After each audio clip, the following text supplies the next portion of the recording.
the Flash issue 80, Joshua Williamson writing with Scott Collins on the art. And this issue, obviously Zoom's back in play, and he's got Steadfast captured, and Barry and Iris are working together again, trying to figure out where they can find Zoom.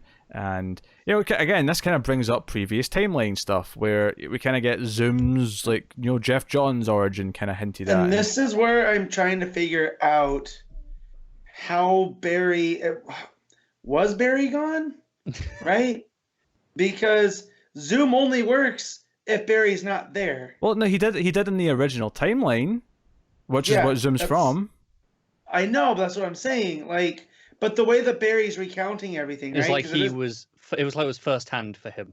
Yeah, sure. And that's what I'm trying to, like, how does Barry know Hunter Zolomon? Because that was Wally that knew him. And so, yeah, like, was Barry gone for a little bit? Because I always like the idea of Barry, quote, retiring and going to the future, and that's where you get Impulse and whatnot in that timeline. So, but yeah, there's confusion here. But I think that was the point. Like, I'm not going to knock Williamson for that, because I feel like it's supposed to give you the sense, like, what the hell, Zoom? Like, how does this work? Yeah, you got the younger Flashies going after the Rogues at Ironhide, so they're kind of spying on them. Can't use their powers, though. You don't want the Black Flash to show up, so they got to shimmy down a rope, which I thought was hilarious. Yeah. And then, actually, did we ever find out the fingerprints that no. Barry and Iris? Saving that. Yeah, they teased that. So yeah, so basically this gun that was used for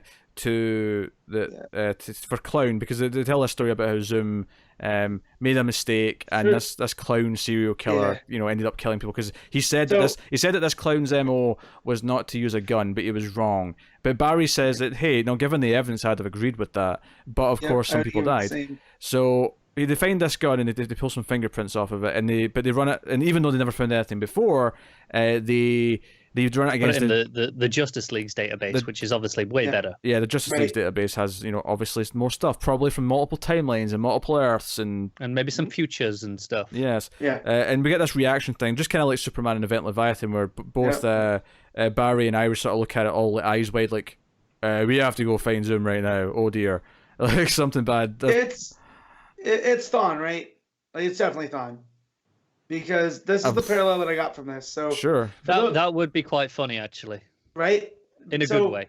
For those that don't know, Zoom's origin is his dad killed his mom, which led him to becoming a criminal profiler, and then all the stuff that Pete just talked about. That his mentor, he ends up falling in love with his mentor's daughter, and then for the FBI, and then they go into the house where he was like, "Oh no, it doesn't fit the profile."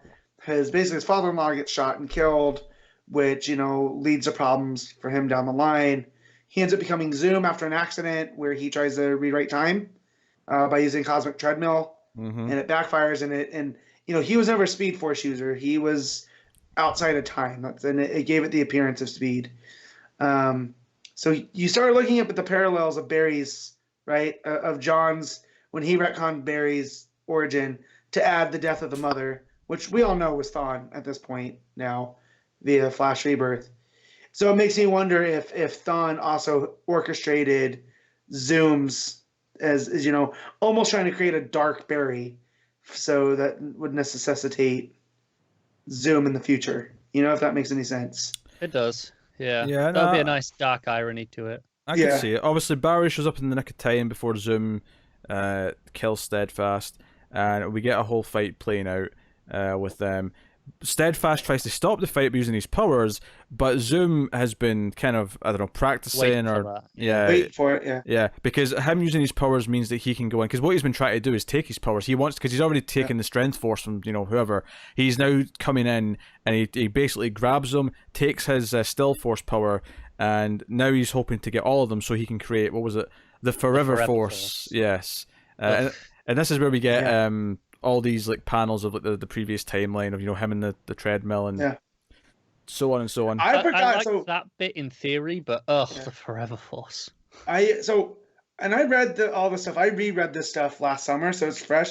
I forgot the reason he was in the wheelchairs because Grodd got out, and just trashed him. I remember that because it was basically the Nightfall thing with breaking the back, but it was Grodd and Hunter Zolomon. I spaced on that, and I got a dark humor out of this. Like, oh shit, yeah, I forgot.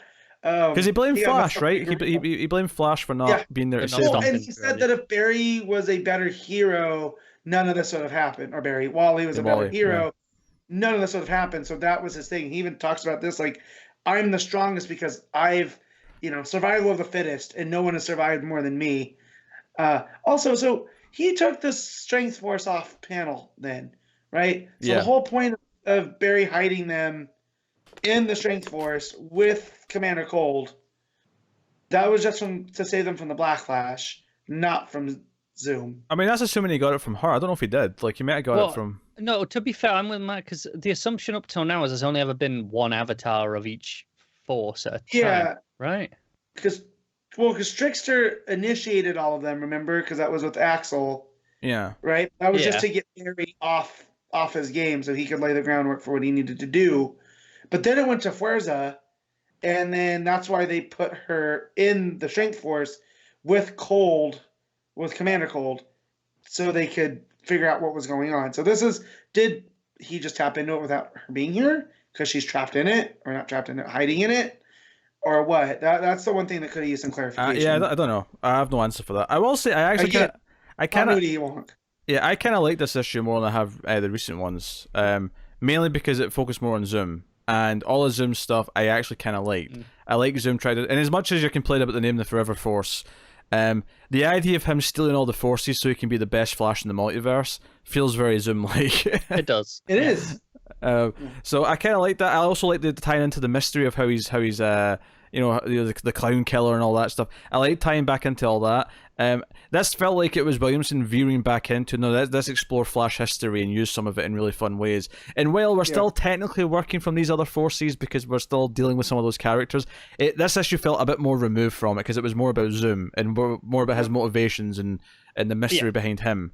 And because of that, I enjoyed this more than I think I have the last 10 issues, something like that. And don't forget too that at the end of the Flash War we had that tease of the person, the Anti-Monitor armor, in the future being released from the prison, right? And that's who's working with Zoom.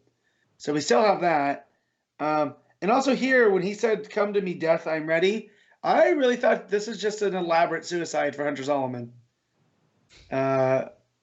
So I thought that was weird. Or he's trying to take the spot of the Black Flash or whatever it is. But, of course, Barry can't let him have that. And it looks like Barry has succumbed to the Black Flash. But Barry gets shish kebabbed. He jumps in to save Hunter, and the last page is this full page spread of him just with all the spiky fingers going all through of him. His fingers seem to have grown even more in that last page. Yes.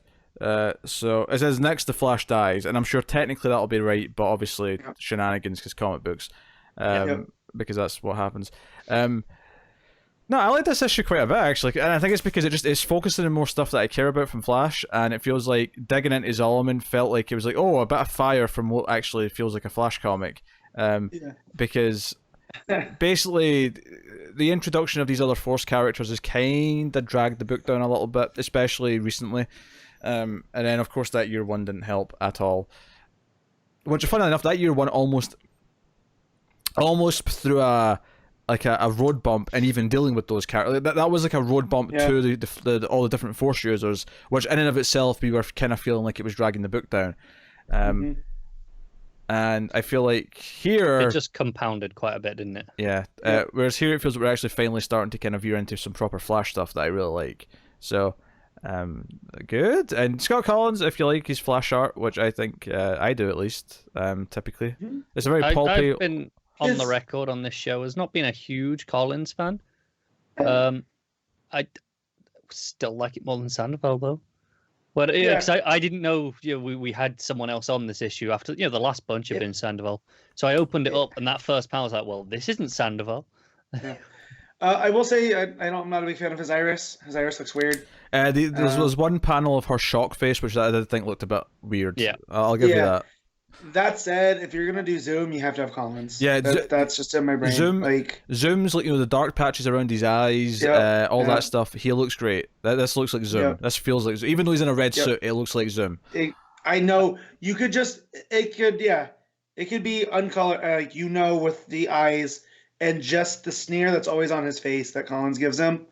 It's Zoom. I like Collins a lot. Just his iris is way off. As much as I mostly prefer Collins over Sandoval, it's on the Flash specifically. I think when we get to the Rogues, the designs, they look somehow worse. Like even Cold's design, which I've mostly been a fan of, I didn't really like. Collins here.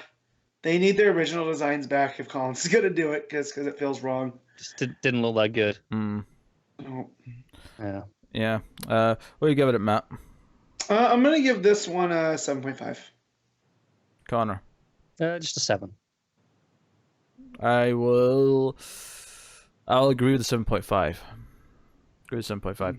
It's notable that they're not huge scores, but I think consistently between all of us, that's higher than we've been in a while. Yeah.